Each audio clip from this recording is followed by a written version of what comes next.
Assalamualaikum warahmatullahi wabarakatuh. Kembali lagi di channel Mr. N bersama saya Generasi Stres yang akan berbagi cerita misteri yang berjudul Solo Riding. Tanpa banyak kata-kata lagi, kita simak cerita selengkapnya.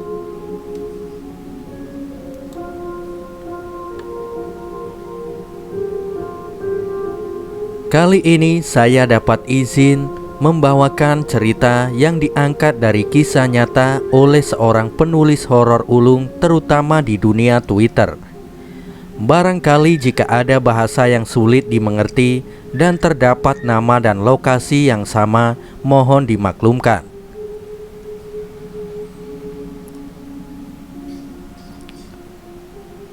Saat itu, Senin 14 Januari 2019.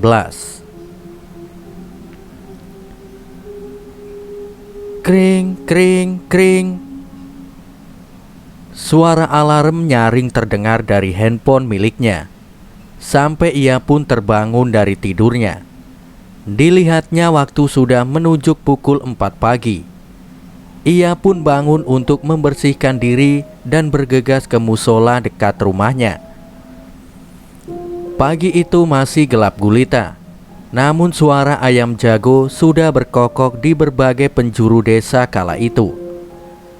Selepas membersihkan diri, ia tak lupa untuk membangunkan ibu dan adik-adiknya yang masih terlelap akan tidurnya. Tok tok tok tok. Suara ketukan pintu. "Bue, tangi wes isuk," ucapnya memanggil-manggil ibunya. Selang beberapa waktu, dibukalah pintu itu dan keluar ibunya yang sudah rapi memakai mukena warna putihnya. "Nopo tole? Bu Eki wis tangi awit mau. Iki bar sholat tahajud." "Iya Bu, tak kira durung tangi." "Ya wis kono, siap-siap neng langgar. Bu meh gugah adi-adimu." "Iya Bu." Selang beberapa waktu, suara azan subuh sayup-sayup mulai menggema dari segala penjuru desa itu, dan juga musola dekat rumahnya sudah mulai terdengar. Itu pertanda bahwa waktu subuh telah tiba. Ia pun bergegas ke musola dan tak lupa pamit ke ibunya. Ia adalah Majid, pemuda asal desa yang tinggal hanya bersama ibu dan kedua adiknya perempuan, karena ayahnya sudah meninggal 4 tahun yang lalu dalam sebuah insiden kecelakaan. Selama 4 tahun itu, Majid serta ibunya bekerja keras untuk membiayai sekolah adik-adiknya, juga untuk memenuhi kebutuhan hidup sehari-hari. Majid lulus sekolah menengah atas pada tahun 2016. Beruntung selama 2 tahun ke belakang, ia sempat bekerja di sebuah perusahaan ternama di Bekasi. Dari hasil kerjanya itu, ia bisa membangun sebuah toko sembako di depan rumahnya untuk ibunya.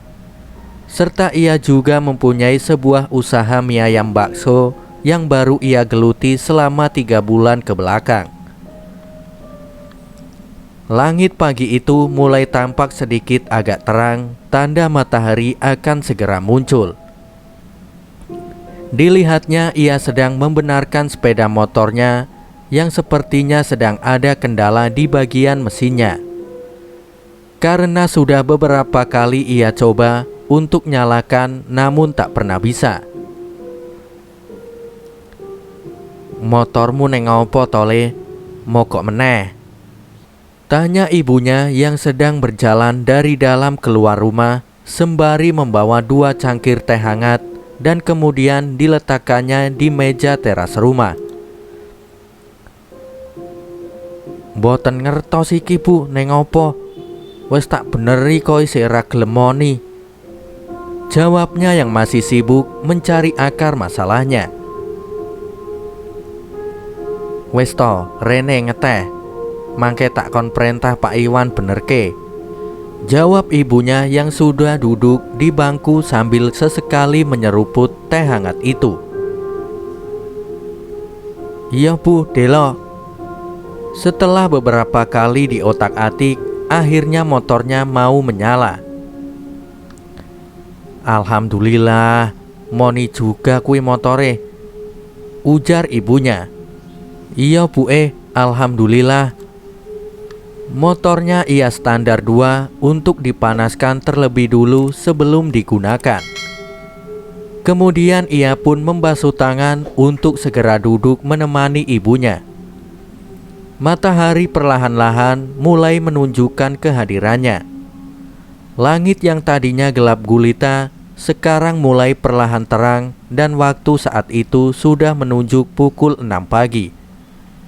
Kedua adiknya sudah bersiap-siap untuk berangkat sekolah.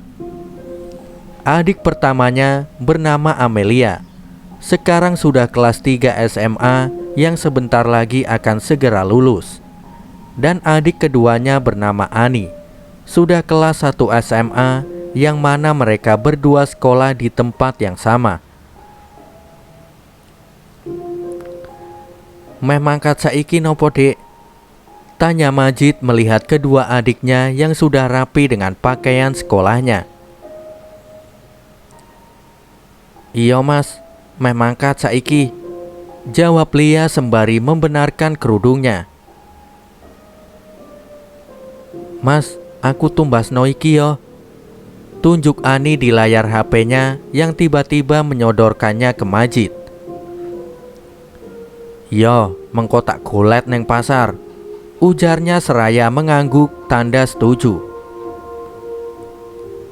Ojo neng pasar, iki wae neng Shopee. Iyo dek, iyo. Ye, matur nuwun mas, girang Ani karena Majid mau membelikannya tas yang ia sukai itu. Amelia hanya diam saja melihat tingkah laku adiknya. Duk, Rene, sahut ibunya ke Amelia. Iya bu, piye? Iki sangune nggo kowe caloro. Ibunya mengambil uang dari dompet dan dikasihkan ke Amel. Matur nuwun bu. Ya wes kula pamit meh mangkat sekolah nggih. Nggih, hati-hati neng dalan Duk. Nggih bu. Mereka berdua pun berangkat sekolah dan tak luput pamitan dulu ke Majid serta ibunya. Pagi itu terasa sejuk cuacanya dan begitu damai rasanya melihat adik-adiknya yang sekarang sudah tumbuh besar juga cantik seperti ibunya. Kring kring kring. Terdengar suara seperti bel sepeda ontel dari arah depan rumah. Sepertinya ada seseorang yang datang. Majid kebetulan sedang ada di dapur menyiapkan segala sesuatu keperluan untuk dagangannya nanti sore. Sedangkan ibunya ada di ruang tamu sedang duduk sambil menghitung uang untuk belanja keperluan tokonya. Waktu itu jam menunjuk pukul 8 pagi. Suara bel sepeda masih terdengar dan kemudian berhenti. Tak lama setelah itu, tok tok tok, suara ketukan pintu dari arah pintu depan. Assalamualaikum. Terdengar salam seraya masih mengetuk-ngetuk pintu. Waalaikumsalam, sahut ibunya dan dibukalah pintu itu. Ternyata itu Pak Iwan, tetangga yang tak jauh dari rumahnya. Pak Iwan, tumben pagi-pagi udah kesini. Ada apa Pak? Tanya ibunya sembari mempersilahkan Pak Iwan untuk duduk di bangku teras rumah. Iya Bu, soalnya ada perlu sama Majid. Majidnya ada Bu. Ada, bentar Pak, tak panggil Majid dulu. Nggih Bu. Ibunya pun masuk ke dalam rumah memanggil Majid untuk menemui Pak Iwan. yang sepertinya ada hal penting yang mau dibicarakan sama Majid.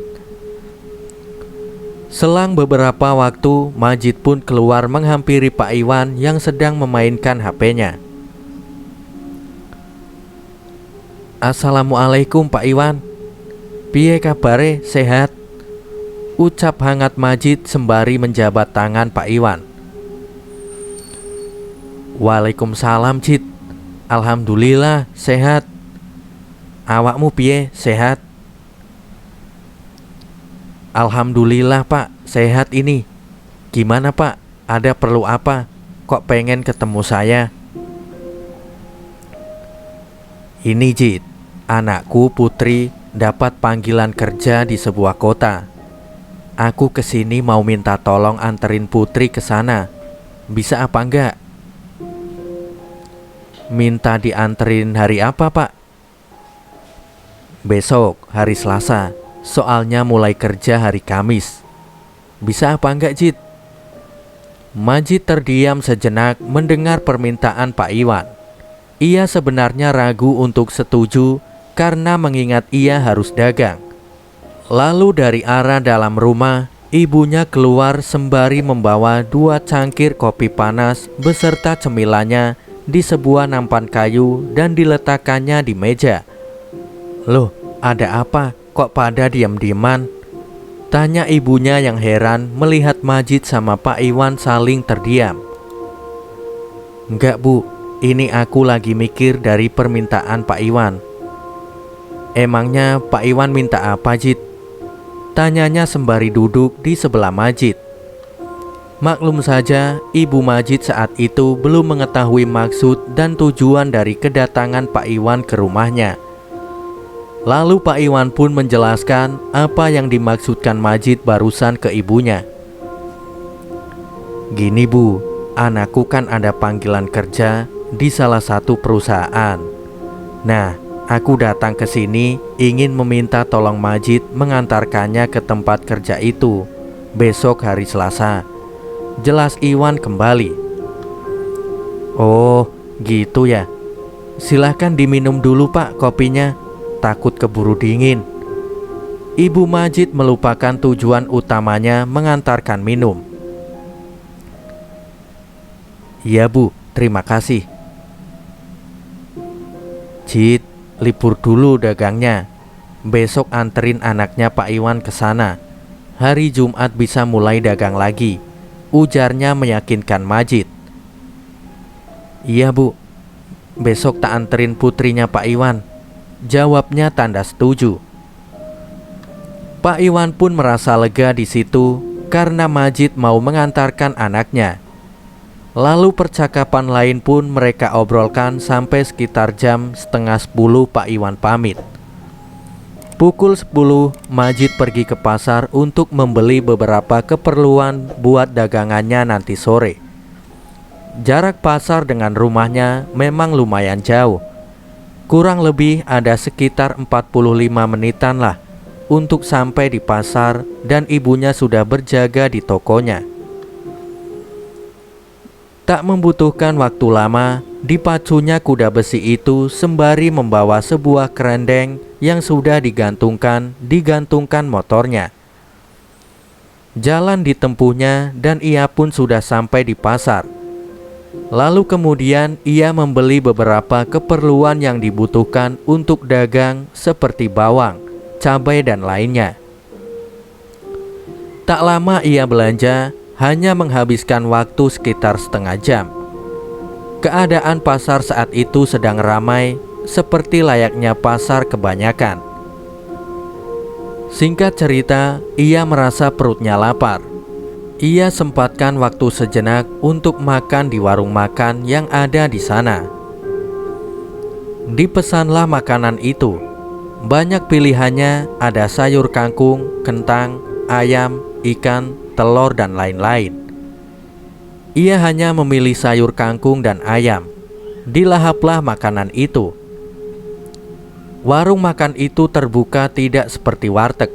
Jadi warung itu atapnya hanya menggunakan terpal yang setiap ujungnya sudah dipasangkan besi untuk ditancapkan ke tanah supaya kuat. ia duduk menghadap ke arah jalan raya. Ketika makan dengan lahapnya, ia seperti melihat seorang kakek-kakek sedang duduk di dekat tiang listrik. Anehnya kakek itu melihat Majid dengan tatapan aneh. Majid tak terlalu pedulikan hal itu. Ia lalu lanjutkan makannya. Karena merasa aneh, Majid pun memutuskan untuk melihat kakek itu lagi. Namun ia kaget saat melihat kakek itu sudah tidak ada di sana. Padahal cuma selang beberapa menit dari awal ia melihatnya. Namun tiba-tiba kakek itu sudah ada di belakangnya. Sontak ia kaget sembari istighfar. Kakek itu terlihat sudah berumur, mungkin ada sekitar 70 tahunan, mengenakan baju batik coklat yang sudah kucel, celana hitam dan juga mengenakan belangkon. Lalu kemudian kakek itu nunjuk-nunjuk ke arah makanannya Majid sambil bilang, "Cuk, kakek minta itu." Seraya menunjuk ke arah makanannya si Majid. Majid pun merasa iba. Lalu ia mutusin untuk pesan 1 bungkus makanan untuk kakek itu. Namun kakek itu menolak. Ia hanya mau makanan yang dimakan oleh Majid. "Kek, ini kan bekas makanan saya.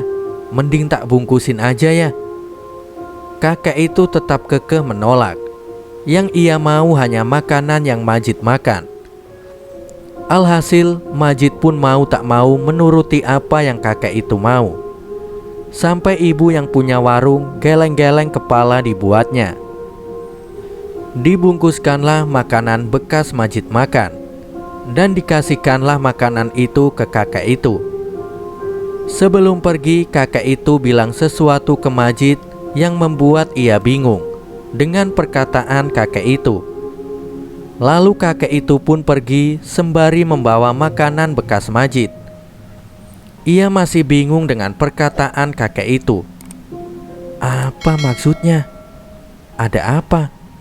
Kok kakek itu bisa bilang hal aneh di luar nalarnya? Tanpa pikir panjang, Majid pun memutuskan untuk tak terlalu memikirkan hal tersebut. Kemudian ia membayar makanannya itu dan segera pulang ke rumah untuk menyiapkan dagangannya. Sore itu Majid sedang berdagang di tempat ia biasa mangkal, di alun-alun desanya. Keadaan ramai seperti biasanya. Banyak pedagang di pinggiran alun-alun. Di lapangan banyak anak-anak yang sedang bermain ke sana kemari. Dan tak sedikit juga ada pasangan muda-mudi yang sedang duduk berdua beralaskan tikar yang mereka bawa. Alun-alun itu memang selalu ramai setiap harinya, bukan hanya setiap malam minggu saja. Di sebelah kiri seberang alun-alun terdapat masjid yang memudahkan masyarakat sekitar untuk beribadah jikalau waktu sholat telah tiba. Keadaan normal seperti biasanya.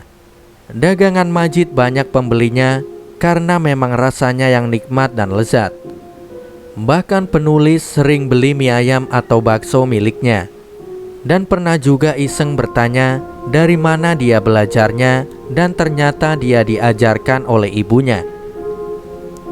Tak terasa matahari sudah memancarkan warnanya yang kuning keemasan. Tanda sebentar lagi waktu maghrib akan tiba. Majid yang sedari tadi melayani pelanggan benar-benar disibukkannya tanpa berhenti. Sepertinya dia butuh seseorang untuk membantunya jikalau banyak pelanggan seperti ini. Begitulah pikirnya. Di sela-sela waktunya ia sempatkan untuk melihat jam di tangannya. Dan waktu sudah menunjuk pukul 17.30 sore. Dia sempatkan waktu untuk duduk karena untuk beberapa saat belum ada pelanggan lagi. Dia melamun melihat ke arah seberang jalan sembari menopangkan tangan di dagunya, dan samar-samar ia seperti melihat seseorang di arah seberang jalan yang membuat pandangannya terasa aneh. Karena orang itu tak seperti orang yang lalu lalang di seberang jalan lainnya. Ia sedikit mengucek mata karena merasa seperti tak asing dengan orang itu. Benar saja, karena itu adalah kakek-kakek yang ia temui di pasar tadi pagi. Kakek itu melihat ke arah Majid sambil nunjuk-nunjuk dengan tatapan tajam ke arahnya. Majid bingung. Di situ lalu tiba-tiba, "Mas," ada suara perempuan manggil. Dia seraya nepuk pundaknya Majid. Terkejut dia karena hal itu. Iya mbak, gimana?" "Gimana sih mas? Udah tak panggilin dari tadi, kok nggak denger?" "Iya mbak, maaf." "Ya sudah, nggak apa-apa. Pesan mie ayam 2 ya mas." "Siap mbak." Dibuatlah mie ayam pesanan perempuan itu. Ketika Majid sedang membuat mie ayam, ia sesekali mencuri perhatian ke arah seberang jalan. Dan ternyata kakek itu sudah tak ada di sana. Kemana lagi itu kakek, pikirnya. Ia merasa aneh oleh tingkah laku kakek itu. Tak mau pikir panjang, ia lanjutin membuat mie ayamnya. Waktu pun semakin sore semakin gelap. Azan maghrib sudah berkumandang. Majid menunaikan sholat terlebih dulu dan menitipkan dagangannya ke Pak Ali, pedagang jus sampingnya Majid. Selepas sholat, ia bergantian jaga dagangannya Pak Ali. Malam itu dilaluinya dengan perasaan bahagia karena dagangannya habis tak tersisa seperti hari-hari sebelumnya. Jam menunjuk pukul 21.15 malam. Ia pulang lewat jalan yang jarang ia lewati kalau malam, karena jalan yang biasa ia lewati saat pulang sedang ada kecelakaan, sehingga menyebabkan kemacetan parah. Majid mendorong gerobaknya sedikit agak cepat, karena mengingat jalanan yang ia lewati saat ini begitu sepi walau banyak rumah. Namun saat itu keadaan sedang sepi. Terus ia mendorong gerobak. Lama-lama hawa di situ sedikit berubah. Yang tadinya adem sekarang jadi pengap. Aneh memang, karena mengingat itu adalah jalan yang ramai perumahan. Harusnya tak seperti itu. Majid berjalan sambil mendorong gerobak. Lama-kelamaan bulu kuduk Majid berdiri. Dari arah belakang terdengar seperti ada suara langkah kaki yang mengikutinya berjalan. Ia panik dan coba untuk mempercepat langkah kakinya lagi. Majid memberanikan diri untuk menoleh ke arah belakang. Ketika ia menoleh, tak ada siapa-siapa di belakangnya. Sontak ia fokus jalan lagi dan mempercepat jalannya. Suara langkah kaki itu ternyata masih ada, dan malah semakin dekat, seperti persis berada di belakangnya. Sampai tiba-tiba ada yang menepuk pundaknya dari belakang. Terlihat seperti ada tangan seseorang berada tepat di bahu sebelah kanan. Ia berhenti, badan gemetar, keringat dingin sudah bercucuran. Lalu terbesit suara seseorang bilang, "Mas." Ia beranikan diri untuk menoleh ke belakang. Ternyata ada seorang bapak-bapak memakai baju koko coklat lengkap dengan sarung dan pecinya. Majid menghela nafas lega di situ sambil bilang syukur. Lantas bapak itu bilang, "Mas, kenapa kok jalannya cepet banget? Seperti dikejar setan." "Tidak pak, itu..." Belum selesai bicara, bapak itu langsung motong omongan Majid.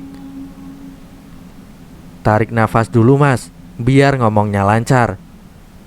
"Iya pak, gimana? Ada apa?" "Baksonya masih ada apa enggak mas?"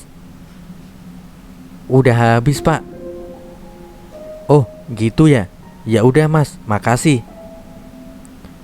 "Nggih pak." Majid pun lanjut jalan lagi dan sampai rumah untungnya tak terjadi lagi kejadian seperti tadi. Dilihat ibunya sedang duduk di bangku teras rumah bersama Amelia dan Ani. Sepertinya mereka sedang asik mengobrol. "Assalamualaikum.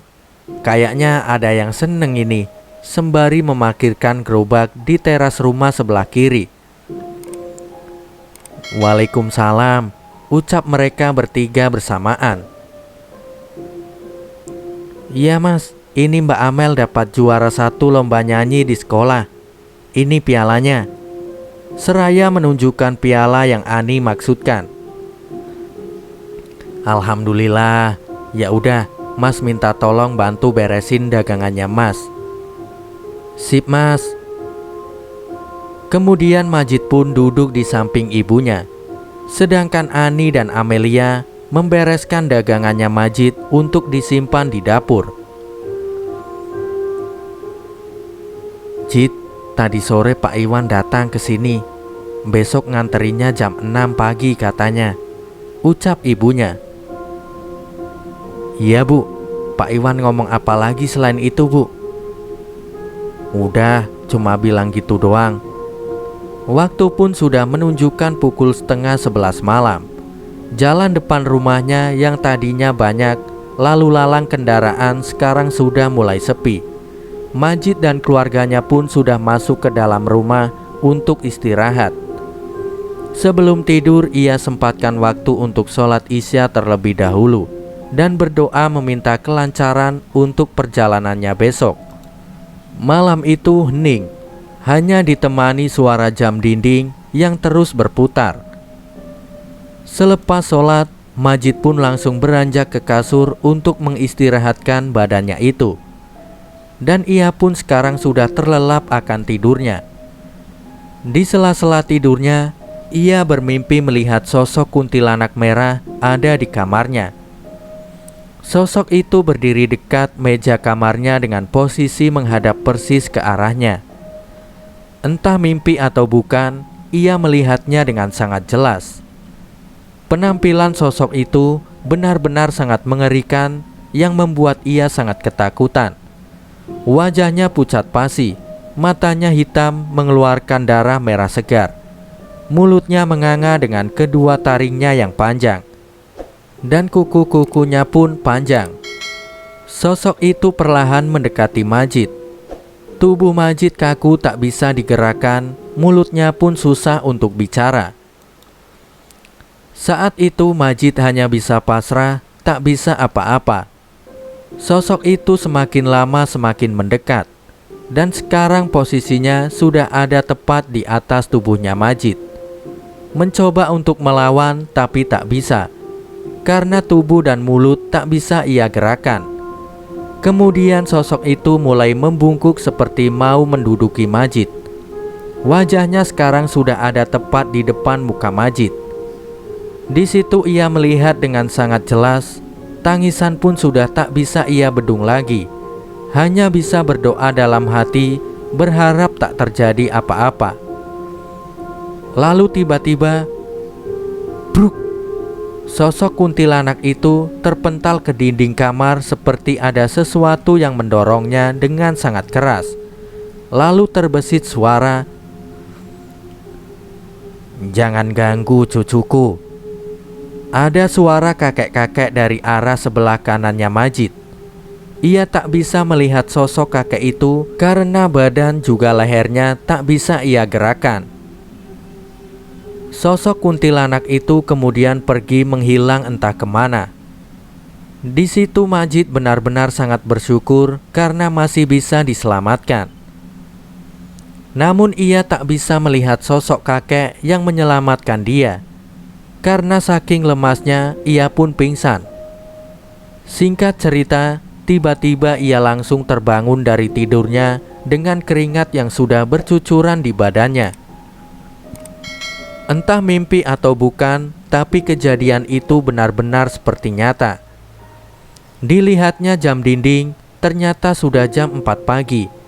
Ia pun langsung melakukan kegiatan seperti pagi-pagi sebelumnya.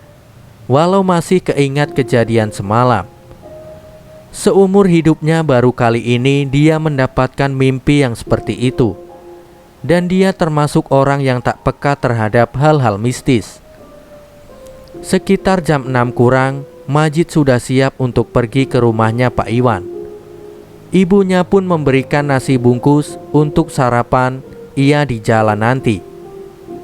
Motor ia panaskan dan sejenak ia duduk di bangku sambil menunggu Pak Iwan datang ke rumahnya. "Jid, kamu gak apa-apa?" tanya ibunya yang melihat Majid lagi melamun. Majid pun hanya diam tak merespon. Lalu ditepuklah pundaknya itu. "Astagfirullah ibu, ada apa?" jawabnya sambil melihat ke arah ibunya. "Kamu ini masih pagi kok ngelamun. Mikirin apa sih, Le?" "Gak mikirin apa-apa, Bu," jawabnya meyakinkan. "Ya udah, kalau gak mau cerita," jawab ibunya sambil duduk di samping Majid. Tak lama menunggu, Pak Iwan bersama anaknya pun datang ke rumahnya Majid dengan sepeda ontelnya. Dilihat bebawaan anaknya yang terlalu banyak, hanya satu tas besar yang digendongnya. Mungkin isinya hanya pakaian. "Assalamualaikum." "Waalaikumsalam. Gimana Jid? Udah siap?" "Alhamdulillah udah Pak. Mau berangkat sekarang apa?" "Iya, sekarang aja Jid." "Yowes Pak." Kemudian tas Putri itu taruh di depan. Majid hanya membawa tas selempang yang isinya hanya dompet, HP dan charger. Makanan dari ibunya ia taruh di bagasi.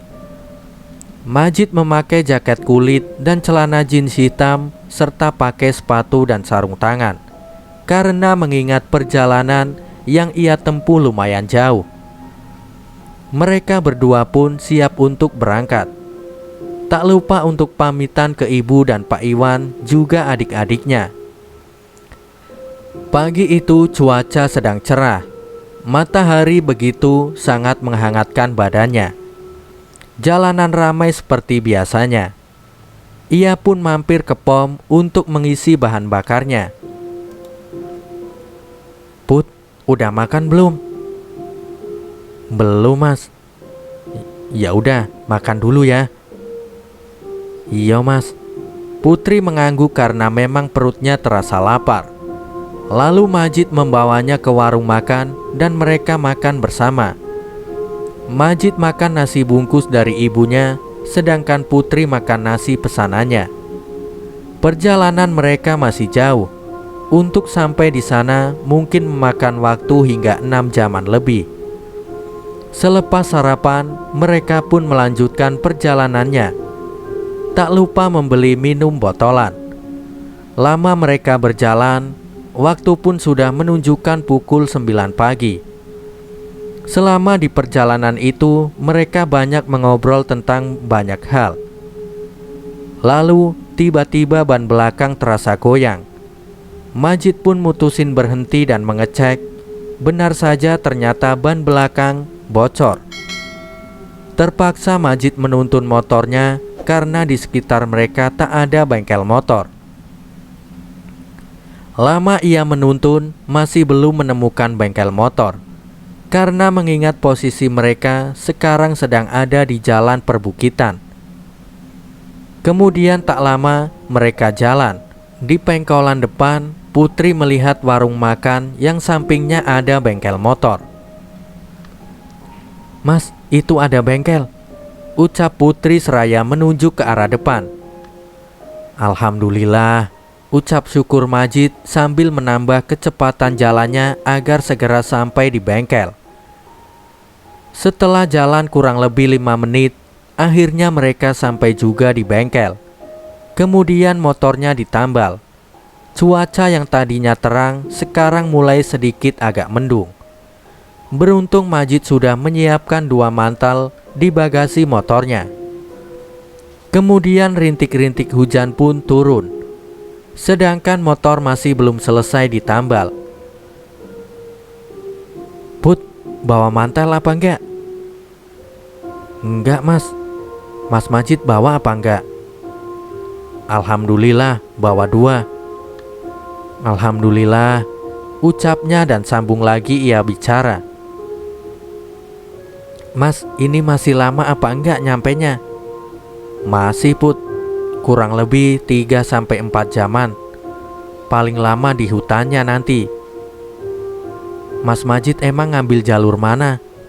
Ngambil jalur biasanya, ucap Majid. Setelah Majid bilang begitu, Putri hanya bisa diam, tegang seperti memendam sesuatu.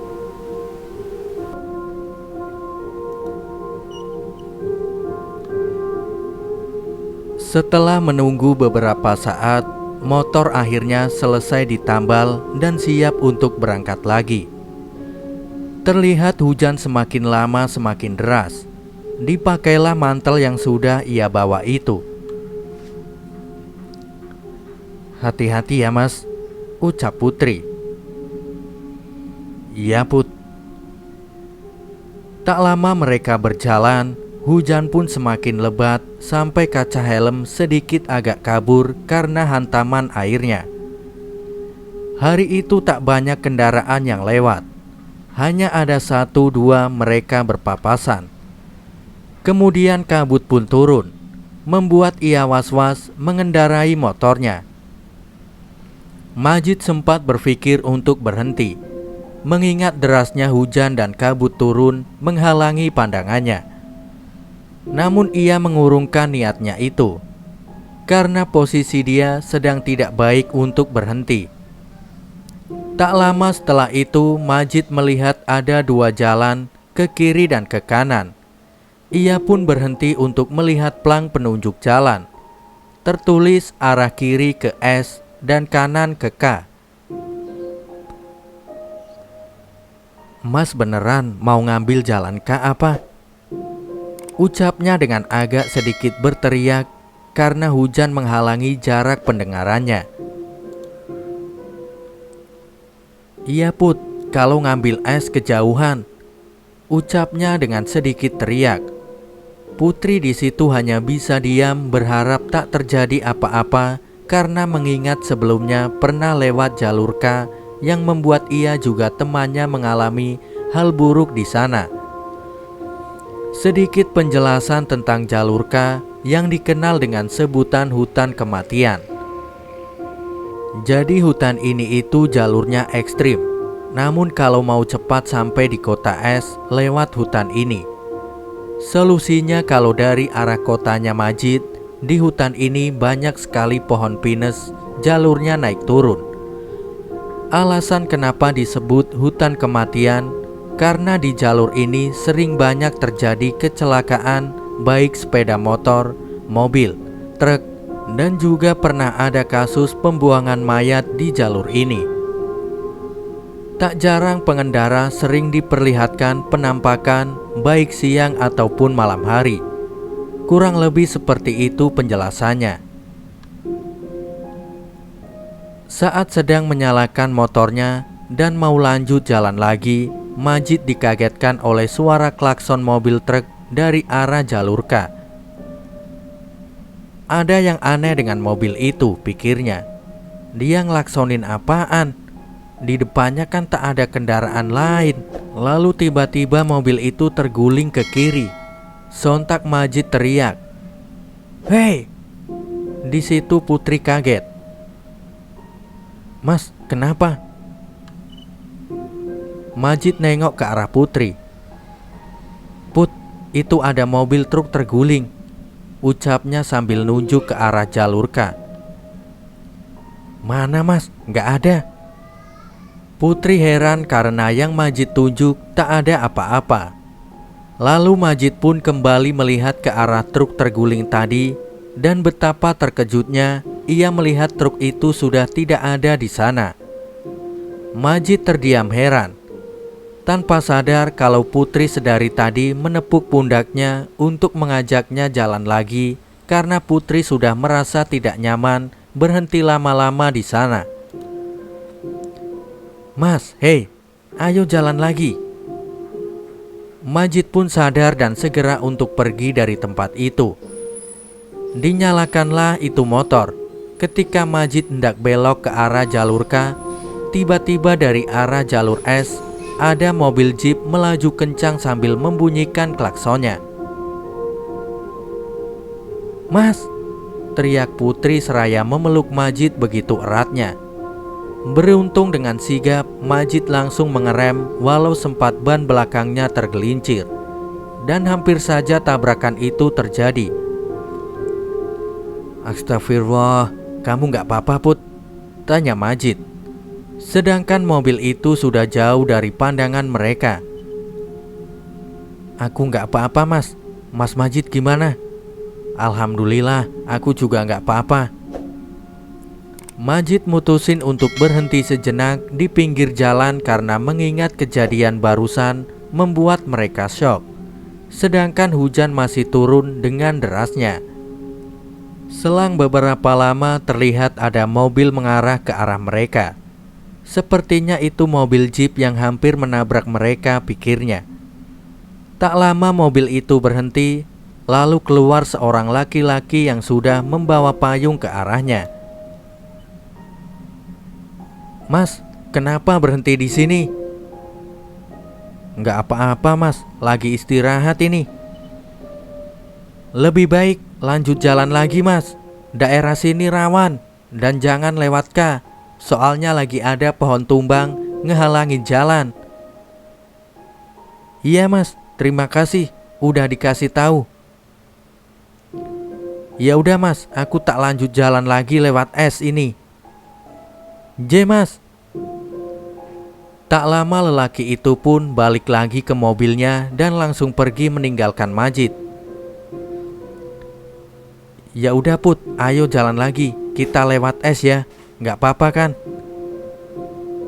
"Iya Mas, nggak apa-apa," ucapnya dengan raut wajah yang sedikit agak tenang karena tak jadi lewat jalur itu. Walaupun lama tapi tak apa, asal baik-baik saja di jalan, pikirnya. Kemudian Majid pun menyalakan motornya dan lanjut jalan lewat es. Untuk jalur ini sebenarnya sudah tak lewat hutan lagi, namun akan sedikit memutar jika mau ke kota tujuannya. Jalan demi jalan ia lewati. Hujan yang tadinya deras sekarang sudah sedikit mereda. Perlahan matahari sudah mulai memancarkan cahayanya kembali. Yang tadinya ia melewati hutan yang panjang, sekarang sudah mulai masuk ke jalanan kota. Dilihat jam, sudah menunjuk pukul 12.15. Suara azan zuhur pun sudah mulai menggema. Mereka pun berhenti di sebuah masjid di kota itu sembari beristirahat sejenak. "Put, istirahat dulu ya. Aku mau sholat dulu." "J Mas." Jarak mereka ke kota tujuan mungkin sekitar 2 jam lagi. Harusnya mereka sudah sampai di sana jika tadi lewat jalur itu. Selepas sholat, mereka sempatkan untuk makan terlebih dulu di sebuah rumah makan sebelum lanjut jalan lagi. Di rumah makan itu sedang ramai. Tempatnya besar, dekat dengan sebuah pemancingan ikan. Majid makan dengan lahapnya. Mungkin faktor kehujanan di sepanjang hutan tadi membuat rasa laparnya meningkat. Sedangkan Putri makan santai seperti biasa. Jam sudah menunjuk pukul 13.02. Mereka pun lanjut jalan lagi selepas makan. Dalam perjalanannya itu tak banyak yang diobrolkan sama mereka. Hanya sesekali saja mereka mengobrol. Itu pun hanya sebatas obrolan biasa. Setelah beberapa lama, akhirnya mereka sampai di tugu bertuliskan "Selamat datang di kota es". Alangkah leganya Putri karena sudah sampai di kota tujuannya itu. Dan Majid pun bertanya ke Putri, "Mau dianterin kemana ini Put?" "Kesini Mas," ucapnya seraya menunjukkan alamat yang tertera di layar handphonenya. "Oh iya Put, gak jauh dari sini kok." Kemudian ia lanjut jalan lagi. Dan setelah beberapa lama, akhirnya mereka sampai di tempat yang Putri maksud. "Alhamdulillah, udah sampai Mas," ucapnya seraya turun dari motor. Iya Put, alhamdulillah. Ya udah, aku mau langsung pulang ya, biar nggak kemalaman. Serius Mas, nggak capek? Nggak Put, biar nggak kemalaman soalnya. Ya udah Mas, hati-hati di jalan. Maaf udah ngerepotin Mas Majid. Enggak kok Put, ini tasnya. Ya udah, aku mau pulang dulu Put. Assalamualaikum. Ucapnya sambil dikasihnya tas milik Putri. Hati-hati Mas. Waalaikumsalam. Dinyalakanlah motor itu. Kemudian Majid lanjut jalan untuk pulang ke rumahnya. Saat itu hari sudah mulai sore, sekitar jam 15.05. Ia pun mutusin untuk langsung pulang dari sana. Tak memikirkan keadaan tubuhnya, Majid hanya ingin tak berlama-lama di sana karena besok ia harus dagang lagi. Lelah, itulah yang Majid rasakan saat itu. Namun, tak dapat ia pungkiri karena tak bisa berlama-lama di sana. Begitulah pikirnya, tanpa ia sadari itu adalah pilihan terburuk dalam hidupnya. Sore itu angin berhembus dengan kencangnya. Suara azan sudah menggema di berbagai penjuru. Di sepanjang jalan banyak ia temui pedagang rambutan. Sempat ia berhenti untuk membeli beberapa ikat dan dimasukkannya ke dalam bagasi. Tak lama ia pun berhenti di sebuah musola. Selepas sholat, ia istirahat sebentar di pelataran musola sembari menghubungi ibunya, bahwasanya ia sedang dalam perjalanan pulang. Sempat ibunya menyuruh untuk istirahat saja di sana dan besok baru ia pulang. Namun ia menolak dengan alasan tak ingin berlama-lama di sana. Seharusnya ia dengarkan perkataan ibunya itu. Namun waktu sudah tak bisa ia ulang lagi. Sebelum ingin melanjutkan perjalanan, ia sempatkan untuk makan di warung makan dekat musola terlebih dulu. Waktu itu jam sudah menunjukkan pukul 16.00 sore. Pikirnya mungkin sampai rumah sekitar jam 10, jam 11 malam. Kalau lewat jalur K, yang dia pikirkan saat itu mungkin pohon yang tumbang sudah tak ada di sana. Jadi dia memutuskan untuk ambil jalur K. Selesai makan, ia pun langsung kembali melanjutkan perjalanan pulang. Tak jauh memang jalur K itu dari kota S. Hanya ditempuh setengah jam lamanya dari tempat ia istirahat tadi. 100 meter sebelum ia sampai di tugu bertuliskan jalur K, ia merasa ada yang aneh. Ia lihat tak ada satupun kendaraan yang masuk ke jalur K itu. Berhentilah ia sejenak di warung dan bertanya ke pemilik warung. Assalamualaikum Bu, saya mau tanya. Waalaikumsalam. Yo Mas, metakon opo? Ini kok nggak ada mobil atau motor yang lewat jalur K ya Bu? Kenapa? Nggak tahu tuh Mas. Oh iya Bu, ya udah kalau gitu. Kemudian ia pun lanjut jalan lagi. Mungkin nanti di sana juga bakal banyak pengendara yang berpapasan. Pikirnya positif. 50 meter ia jalan, ia sempatkan untuk mengisi bensin dulu dan mengisi angin ban motornya untuk antisipasi di jalan nanti. Lanjut ia jalan, dilihat langit sudah mulai mendung, mungkin mau hujan lagi. Ia pun sekarang sudah masuk di jalur K. Awal-awal jalan masih biasa saja, tak banyak hal-hal aneh. Sempat ia jumpai beberapa pengendara yang berpapasan dari lawan arah. Langit pun perlahan-lahan mulai gelap. Lampu penerangan jalan tak ada satupun yang menyala. Apa mungkin ini gara-gara pohon tumbang? Atau mungkin sedang ada gangguan? Ia hanya bisa berpikir positif di sana. Terakhir ia jumpai pengendara dari lawan arah sekitar setengah jam yang lalu. Pikirnya mungkin karena dari tadi ia tak melihat jam tangannya. Namun anehnya dari arah ia jalan, tak ada satupun pengendara dan hanya dia seorang. Ia tetap berpikir positif di situ, pikirnya mungkin masih tertinggal jauh di belakang. Kembali ke 1 jam yang lalu, ini cerita dari sudut pandang ibu si pemilik warung. Sore itu tepatnya pukul 17.00, ia sedang beres-beres warungnya karena mau tutup dan pulang.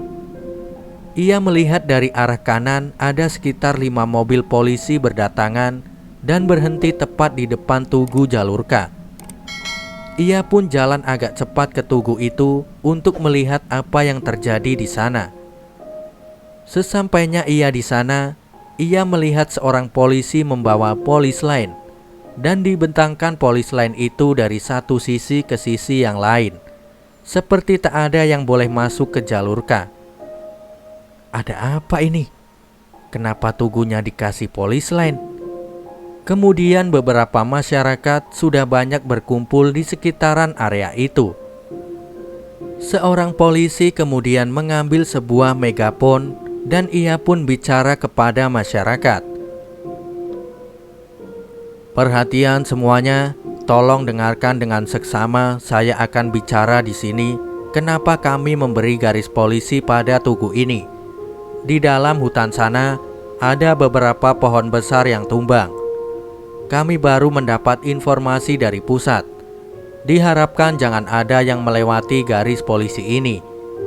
Kami akan segera melakukan investigasi di sana. Demikian informasi yang bisa saya sampaikan. Mendengar polisi bicara seperti itu, kagetlah ia karena tadi ada seorang pemuda masuk ke jalur K. Belum sempat ia mau memberitahu polisi, tiba-tiba ada lelaki nyamperin Pak polisi itu dan bilang kalau tadi ada pemuda yang masuk ke jalur K. Awalnya polisi itu tak mempercayai omongan pria itu. Lalu dijelaskanlah oleh beberapa orang yang mungkin melihat Majid masuk ke jalur K. Polisi itu kemudian mengumumkan kembali ke masyarakat jika pemuda itu belum kembali dalam waktu 1 jam. Mereka akan langsung masuk ke hutan. Benar saja selama 1 jam itu Majid tak terlihat kembali. Dan yang anehnya tak ada satupun kendaraan yang keluar dari jalur K. Sedangkan tadi kan Majid berpapasan dengan beberapa pengendara. Lalu itu apa yang berpapasan dengan Majid? Tanpa berpikir panjang, 3 mobil polisi pun masuk ke jalur K untuk mencari keberadaan Majid. Karena seharusnya perjalanan 1 jam itu sudah sampai di tempat pohon yang tumbang itu. Pikir mereka jika Majid dalam perjalanan kembali, mereka pasti akan berpapasan di jalan nanti. Lama ia jalan, suasana di jalan saat itu benar-benar sangat gelap dan mencekam. Hanya lampu penerangan motornya saja yang menyala. Ia tambah kecepatan. Lalu tiba-tiba motornya seperti berat. Pikirnya, apa banyak kempes? Ia pun coba berhenti sejenak di pinggir jalan. Terlihat di seberang jalan ada sebuah gubuk kecil yang sepertinya itu sebuah warung. Keadaan warung itu sangat gelap karena tak ada penerangan sama sekali. Setelah ia cek, ternyata ban baik-baik saja dan tak kempes. Kemudian pun ia lanjut jalan lagi. 10 menit ia jalan, motornya kembali terasa berat. Ia pun berhenti lagi di pinggir jalan dan mengecek bannya kembali. Ternyata ban baik-baik saja. Pas ia lihat ke seberang jalan, ternyata ada sebuah gubuk kecil lagi. Ia positive thinking, mungkin itu bukan gubuk yang sama. Ia kembali jalan karena memang bannya baik-baik saja. 10 menit ia jalan, motor pun kembali terasa berat lagi. Di situ Majid merasa kesal. Ada apa ini? Kenapa motor terasa berat terus? Ia pun akhirnya kembali berhenti lagi.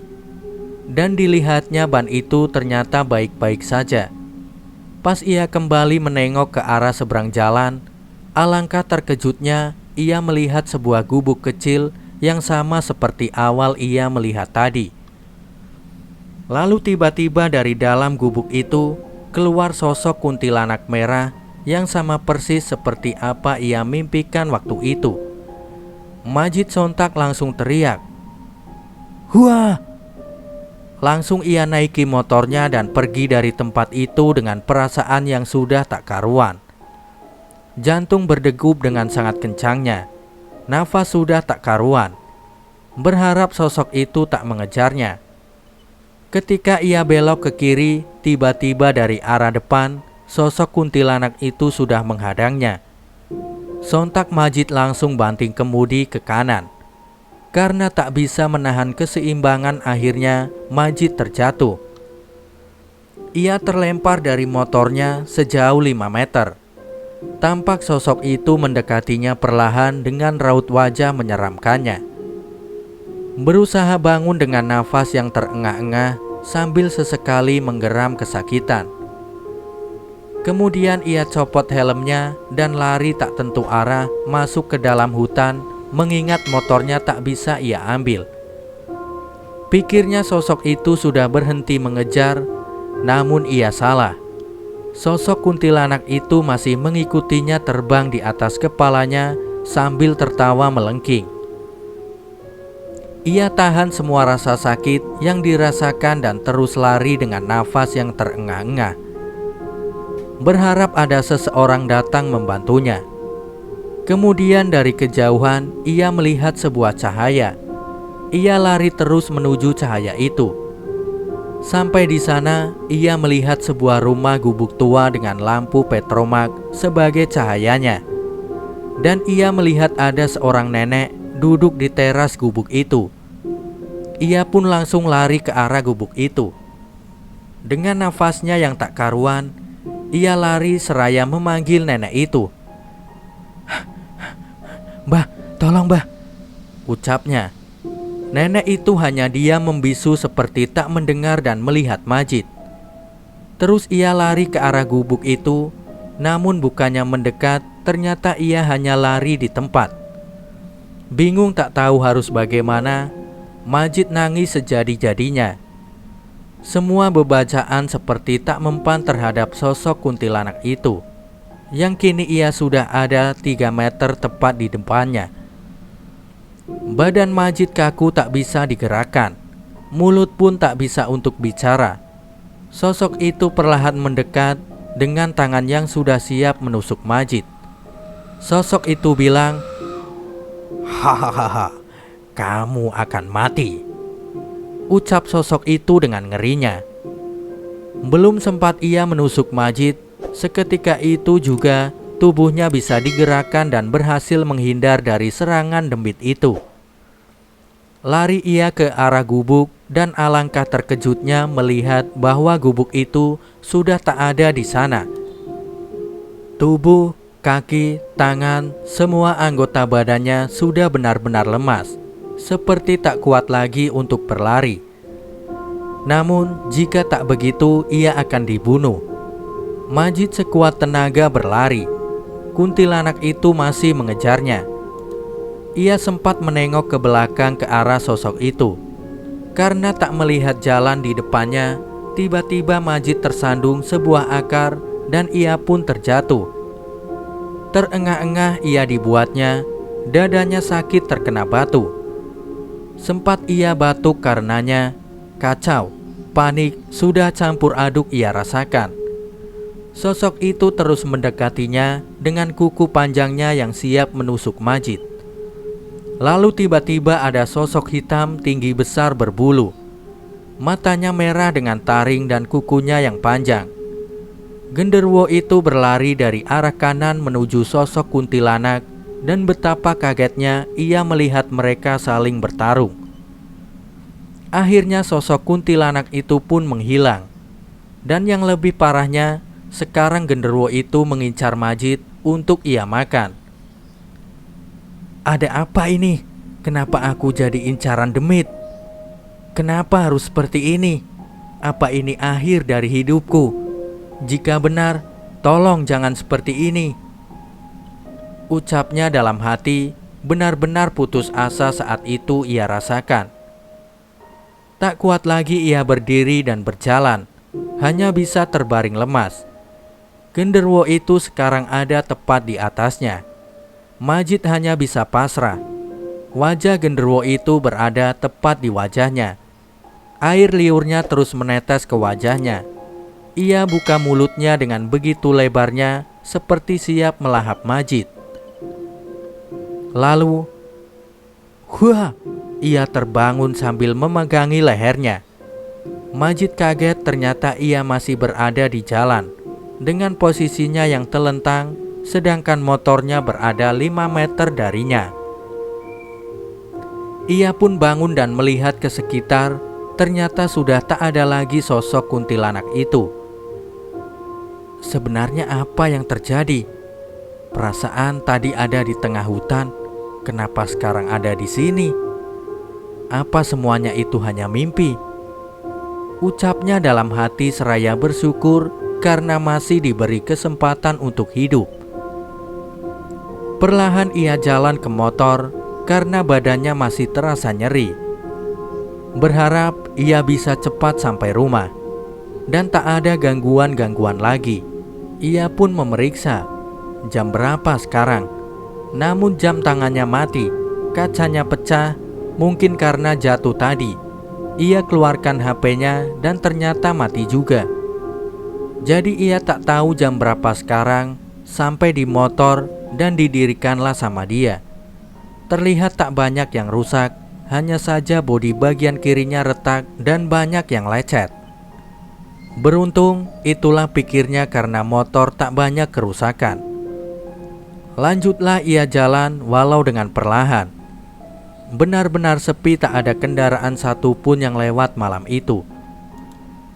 10 menit jalan, ia melihat sebuah mobil terparkir di pinggir jalan dan ada seorang wanita melambai-lambai ke arahnya seraya teriak minta tolong.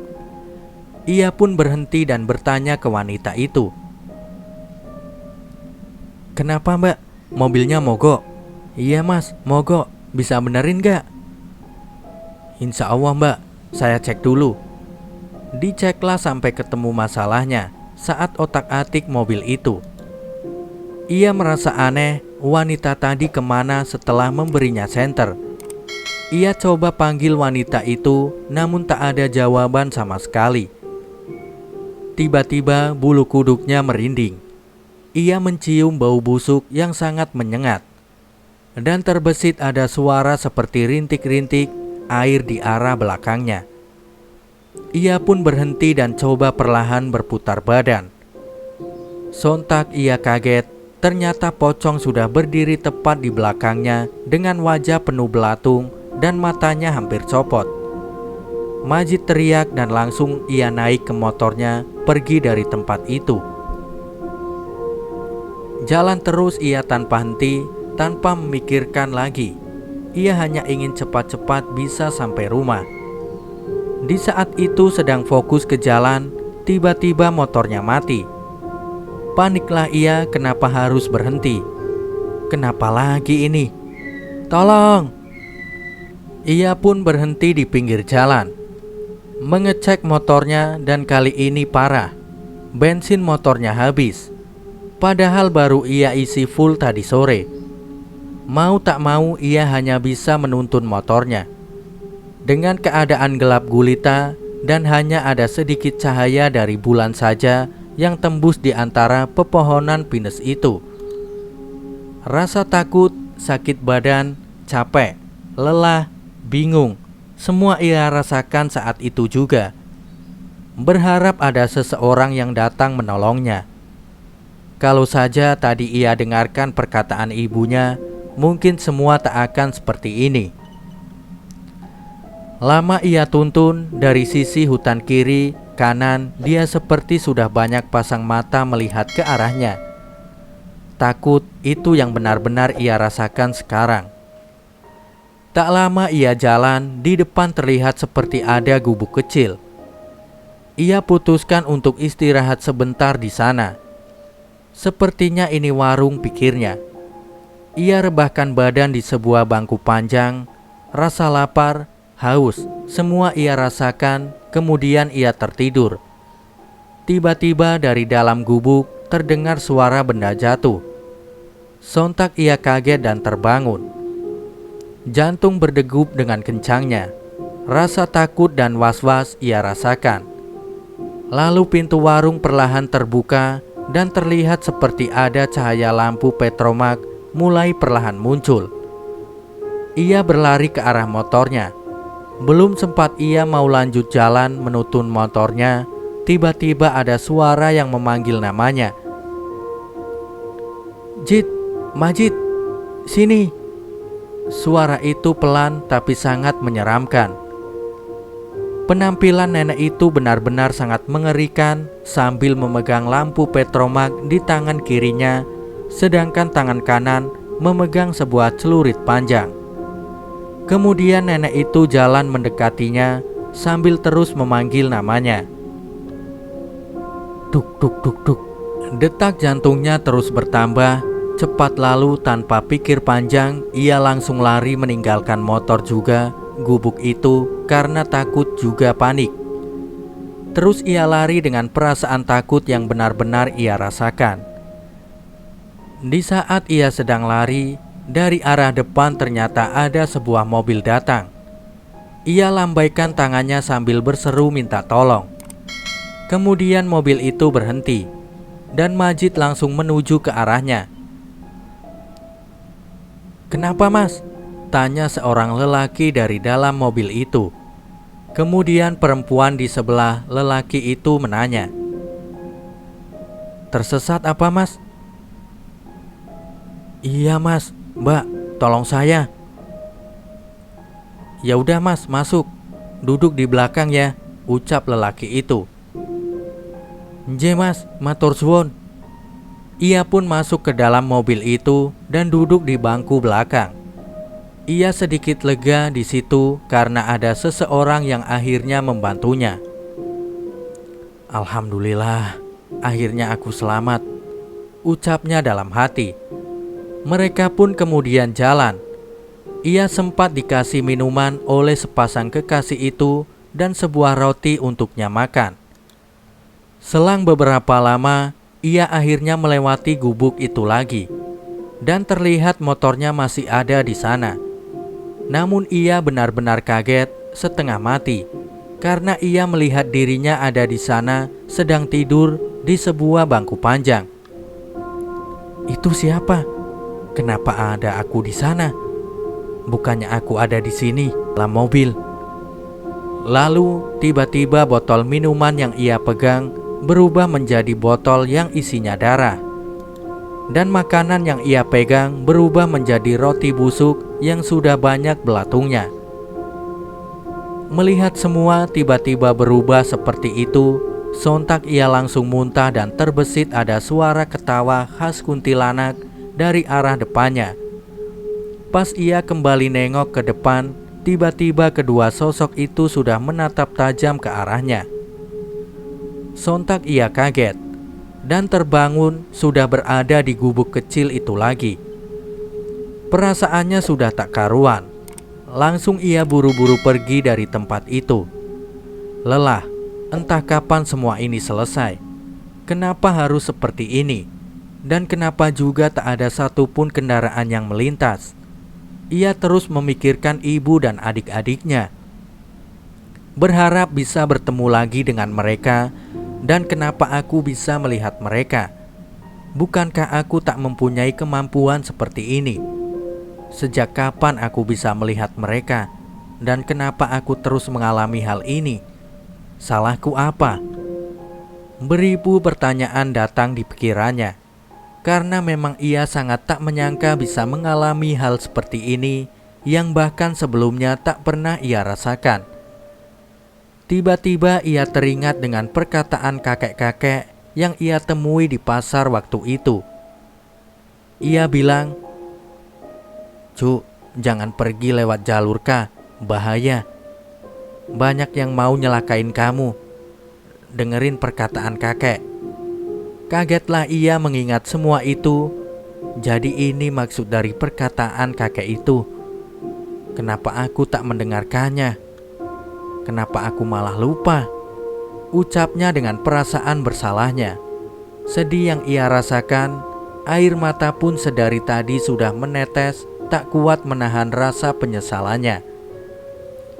Teringat waktu ia berangkat ke kota es, banyak sekali gangguan-gangguan yang menghalanginya untuk lewat jalur K. Ia tak menyadari semua itu, dan karena keegoisannya ingin cepat sampai rumah, juga tak mendengarkan ibunya. Ia pun memutuskan lewat jalur K. Seharusnya ia tak memilih jalur ini. Ia usap air matanya dan terus lanjut jalan sambil menuntun motor. Samar-samar dari arah belakang, seperti ada suara cekikikan yang perlahan berubah menjadi suara ketawa melengking kuntilanak. Pas ia nengok ke arah belakang, ternyata itu adalah sosok kuntilanak merah yang sepertinya ingin membunuhnya. Marah, kesal, benci, muak, semua jadi satu dan ia pun bilang ke sosok itu, "Siapa kamu? Kenapa ganggu saya? Ada urusan apa kamu sama saya?" Ucapnya dengan lantang karena kesal. "Hihihi, kamu harus mati," ucapnya sosok itu dengan wajah menyeramkannya, seraya menodongkan kuku panjangnya itu ke arah Majid. "Apa salahku?" Sosok itu tak menjawab pertanyaan Majid. Lalu kuntilanak itu terbang ke arahnya. Melihat sosok itu terbang ke arahnya, Majid pun tak punya pilihan lain selain lari. Kini semua seperti tak ada harapan lagi untuknya. Tak bisa ia pergi kemanapun dalam keadaan seperti ini. Lari pun tak tahu harus kemana. Ia benar-benar putus asa saat itu. Dalam larinya, ia sempat kepikiran ibu dan adik-adiknya. Ingin rasanya ia berada bersama mereka sampai air mata pun tak bisa ia keluarkan lagi. Tangisan pun sudah tak ada artinya. Ia terus lari dengan nafas yang terengah-engah. Ia coba tengok ke belakang, ternyata sosok itu sudah menghilang. Lalu tiba-tiba pas ia nengok kembali, sosok kuntilanak itu sudah ada di hadapannya.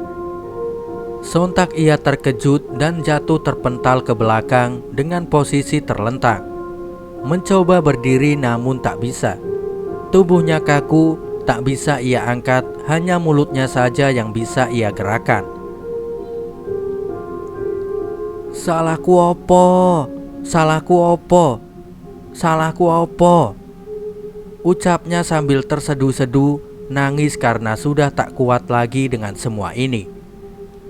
Lagi-lagi kuntilanak itu hanya diam, tak menjawab pertanyaan Majid. "Percuma lari, kamu tetap akan mati," ucapnya dengan tatapan mengerikannya. Perlahan sosok itu melayang mendekati Majid. Ia mencoba berdiri kedua kalinya, namun tetap tidak bisa. Sosok itu sudah tepat berada di atasnya. Majid pasrah, tak bisa berbuat apa-apa. Hanya bisa berharap ada seseorang datang membantunya. Sesaat sebelum ia dibunuh, tiba-tiba kuntilanak itu melihat ke arah depan dan ia pun terpental seperti terkena dorongan energi yang sangat kuat. Majid tak bisa melihat apa yang terjadi karena badan yang tak bisa ia gerakan. Lalu ada suara di kepalanya Majid. "Pergi Jid, temukan ragamu. Sekarang kamu lagi di alam gaib. Ragamu ada di tempat awal kamu jatuh dari motor. Pergi." Ucap suara itu seperti tak asing di kepalanya. Dan benar saja itu adalah suaranya Kiai Ali. "Ragaku, bukankah aku ada di sini? Maksud Kiai apa?" Bingung ia mendengar perkataan Kiai Ali. Lalu, "Cepat pergi." Ia coba berdiri dan pergi menjauh dari tempat itu. Terlihat sosok itu masih tergeletak di aspal. Ia gunakan kesempatan itu untuk pergi menjauh. Terus ia lari menjauh kembali ke tempat pertama jatuh dengan perasaan yang sudah tak karuan dan nafas yang ngos-ngosan. Saat sedang lari, ia melihat motornya tergeletak di aspal, sempat ingin mengambilnya, namun ia urungkan karena nyawanya sekarang dalam bahaya. Kemudian tak lama, ia melihat gubuk yang tadi. Di sini Majid kembali diganggu oleh sosok nenek-nenek menyeramkan itu dengan menodongkan celurit ke arahnya sambil tertawa ngeri. Hampir ia terkena tebasan celurit itu, namun beruntung bisa menghindar. Dada mulai terasa nyeri dan sesak, kaki mulai mencapai batasnya. Ia sempat terhenti menghela nafas, namun tak lama karena ia harus cepat sampai di sana. Terengah-engah nafasnya, keringat bercucuran, membasahi seluruh badan. Jantung pun berdegup dengan kencangnya. Tiba-tiba, bruk! Di depannya ada sosok pocong menghadangnya dengan wajah hitam mengerikan. Terlihat dari arah kanan ada sebuah mobil dan perempuan yang sebelumnya sempat ia tolong. Perempuan itu tertawa ngeri dengan wajah pucatnya dan mata merah menyala. Majid pun jatuh lagi di situ. Ia melihat ke arah depan dan sontak menghindar karena pocong itu mau meludahinya. Hampir sedikit lagi ia terkena. Ia pun terbangun lagi dan pergi dari situ. Pocong dan perempuan itu rupanya mengejar Majid. "Hahaha, mau pergi kemana kamu?" Rupanya itu suara genderuwo yang tengah menghadangnya di tengah jalan. Majid bingung harus lari kemana. Sudah tak ada jalan lagi. Malam itu ia benar-benar dikepung oleh demit. "Wah, tolong!" teriak Majid yang mentalnya sudah drop parah.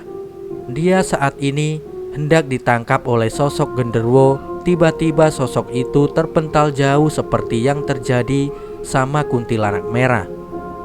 Lalu ia pun mendengar suara Kiai Ali lagi. "Cepat pergi, aku gak bisa lama jagain kamu, Jid," tuturnya. Ia kerahkan semua sisa-sisa tenaganya itu. Setelah lama ia lari dengan terpingkal-pingkal, akhirnya sampai dan melihat tubuhnya yang sudah tergeletak 5 meter dari motornya. Majid bingung dan tak tahu bagaimana caranya agar ia bisa masuk ke dalam tubuhnya lagi. Sedangkan beberapa sosok masih mengejarnya. Kemudian Kiai Ali membisikkan telinganya lagi. "Pejamkan matamu dan konsentrasi. Ikuti arahanku." Tak banyak pikir panjang, ia pun langsung mengikuti apa yang diperintahkan Pak Kiai. Di dalam pikirannya, ia melihat jalurka penuh dengan mayat. Ada yang kepalanya putus, ada yang badannya hancur, dan lain sebagainya. Terus ia ikuti arahan Pak Kiai. Ia pun melihat sebuah pintu berdiri di antara tumpukan mayat dan ia harus masuk ke dalamnya. Tak mudah melewatinya karena bau busuk yang sangat menyengat. Walaupun hidung sudah ia tutup, namun baunya tetap tercium. Perlahan ia jalan. Sempat sesekali ia berhenti karena tak kuat melihat mayat itu dan bau busuknya. Setelah beberapa saat ia jalan, akhirnya ia sampai di depan pintu itu dan ia pegang gagang pintunya. Ketika hendak membukanya, tiba-tiba entah dari mana sosok kuntilanak merah datang dan memegang tangannya. Sontak ia terkejut, hampir terjatuh karenanya. Kali ini Majid lawan semua rasa takut itu dan mengucapkan "Allahu Akbar" dengan sangat kencangnya sampai sosok kuntilanak itu terpental dan menghilang. Pintu pun sudah berhasil ia buka. Lalu Majid masuk ke dalamnya. Ia coba membuka mata dan sekilas seperti melihat seseorang membopongnya masuk ke dalam mobil. Dan setelah itu ia tak sadarkan diri. Cerita ini dari sudut pandang salah satu polisi, sebut saja Eko, yang berusaha mencari keberadaan Majid bersama rekannya Andi dan Rizal.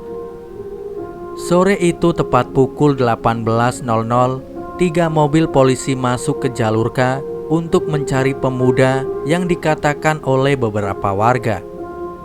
Waktu itu sudah gelap dan lampu penerangan di jalur K mati semua, tak ada satupun yang menyala.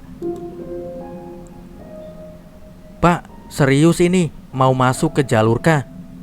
ucap Pak Eko merasa ragu. "Ya serius, masa bercanda? Kan kita nggak cuma berdua, ada Pak Rizal, Pak Anton, Pak Dwi sama Pak Sartono." Eko ini sebenarnya orangnya penakut. Cuma karena pekerjaannya, jadi ia selalu terlihat perkasa dan kuat. Kemudian Andi pun sambung bicara. "Tapi beneran gak ya apa yang dimaksud masyarakat tadi kalau ada orang yang lewat jalur K?" ucapnya yang serupa merasa ragu.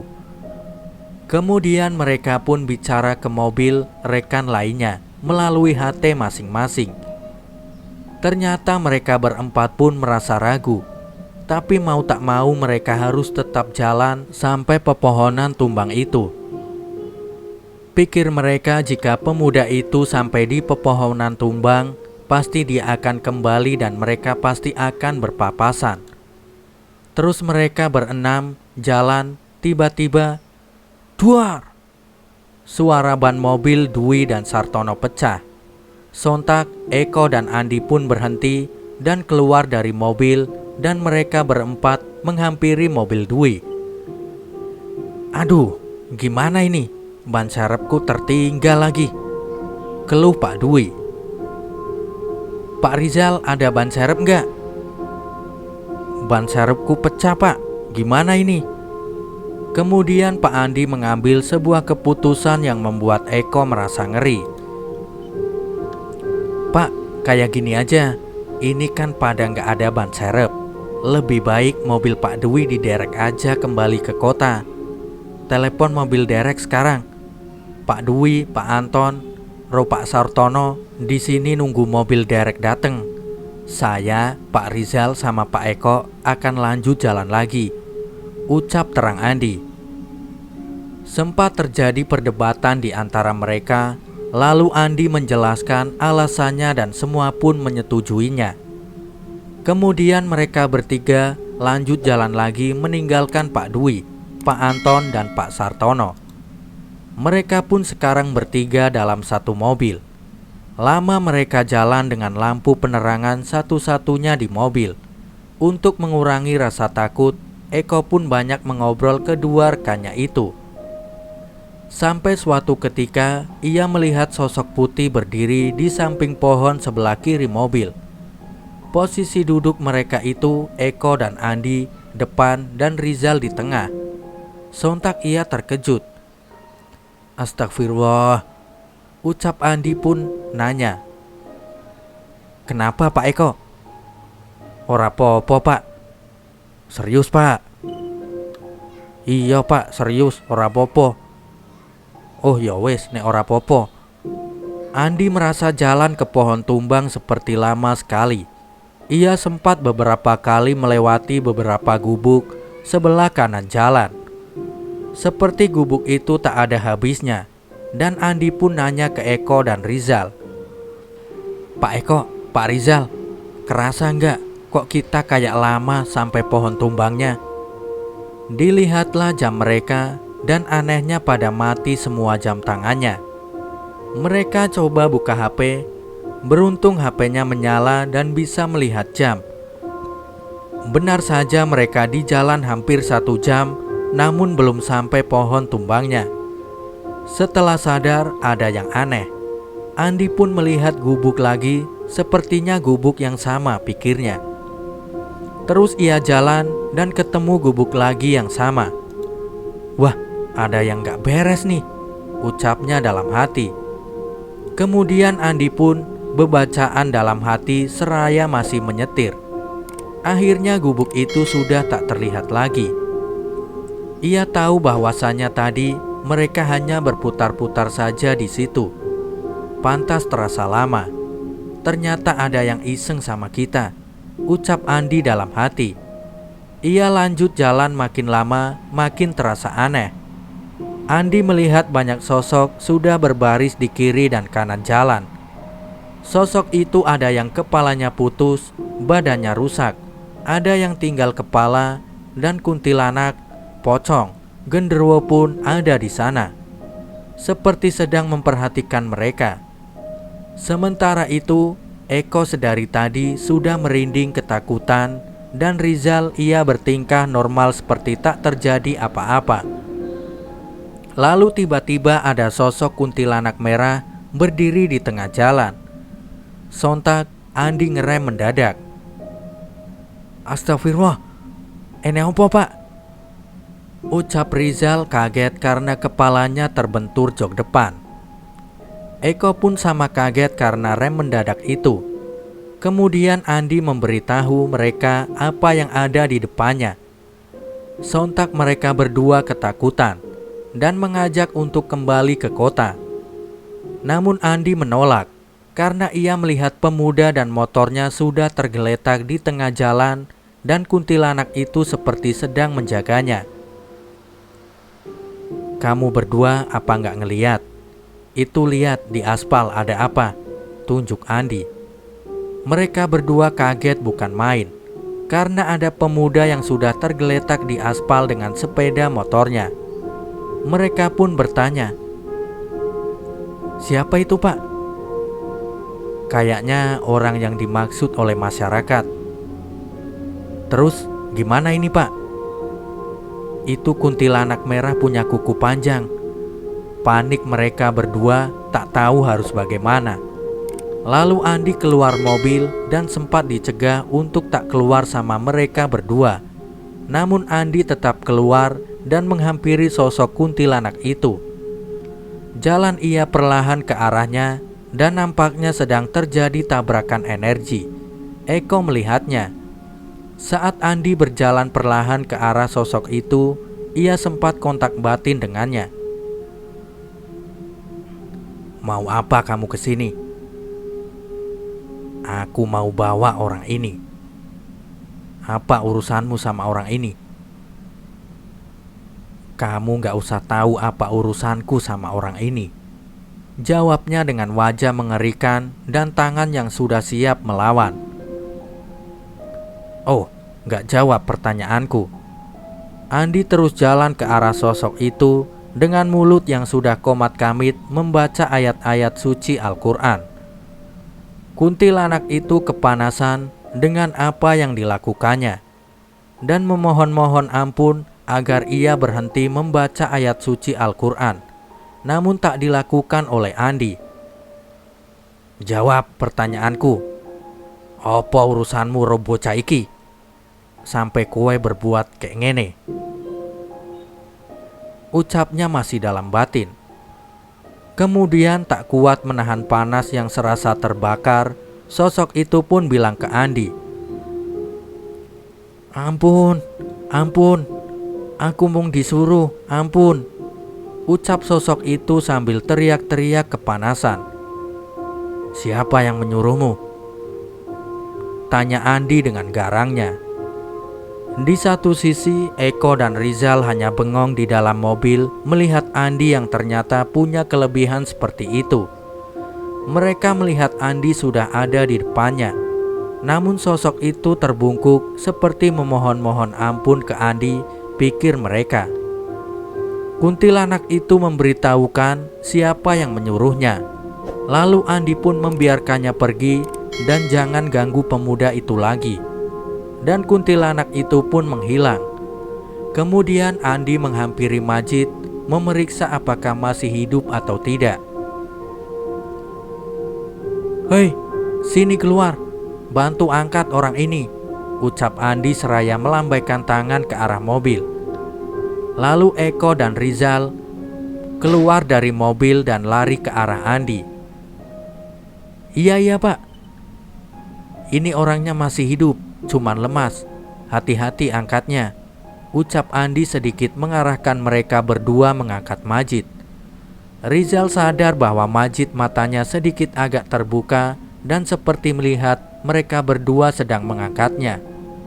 Setelah itu tak sadarkan diri. Perlahan mereka jalan mengangkat Majid ke mobil. Lalu mereka masukkan Majid ke kursi tengah. Sementara itu, Pak Andi mengambil motornya Majid dan menyalakan mesinnya.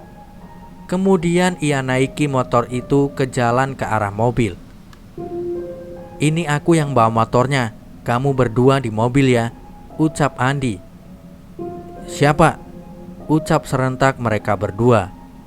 Kemudian Rizal memberikan helm ke Andi dan mereka pun jalan kembali ke kota es. Posisi jalan mereka berdampingan karena Andi was-was dengan mereka berdua takut terjadi apa-apa. Selama kembali ke kota es, tak terjadi hal-hal aneh lagi. Setelah sekitar 1 jam perjalanan, akhirnya mereka sampai di Tugu Jalur K. Dan mobil Pak Dwi juga Pak Sartono pun sudah menunggu mereka di sana, beserta masyarakat yang sudah banyak menanti kedatangan polisi itu. "Alhamdulillah," ucap syukur Eko dan Rizal. Dilihat jam tangannya, ternyata sudah menunjuk jam 20.05 malam. Banyak masyarakat bertanya-tanya apa yang sebenarnya terjadi di dalam sana. Polisi tak menjawab semua pertanyaan yang diajukan masyarakat. Kemudian Eko dan Rizal pun disuruh lanjut jalan ke rumah sakit terdekat untuk memeriksa keadaan Majid. Sesampai di sana, Majid langsung dibawa ke ruang UGD dan membiarkannya istirahat lebih dulu karena ia yang masih tak sadarkan diri. Majid tersadar esok paginya sekitar jam 8 pagi dan ibu serta adik-adiknya sudah ada di sana karena semalam mereka menghubungi Majid dan yang angkat ternyata Eko yang langsung saat itu juga memberitahukan keadaan Majid, yang membuat keluarganya berangkat malam itu juga ke kota es. Setelah berbagai macam kejadian, akhirnya Majid bisa berkumpul lagi dengan keluarganya. Dan ia banyak sekali belajar dari kejadian yang menimpanya itu. Majid pun diberitahu oleh ibunya soal siapa yang membantunya saat itu. Dan memang benar itu adalah Kiai Ali. Karena kemarin ibunya punya firasat buruk tentang Majid yang ditelepon tapi tak diangkat-angkat olehnya.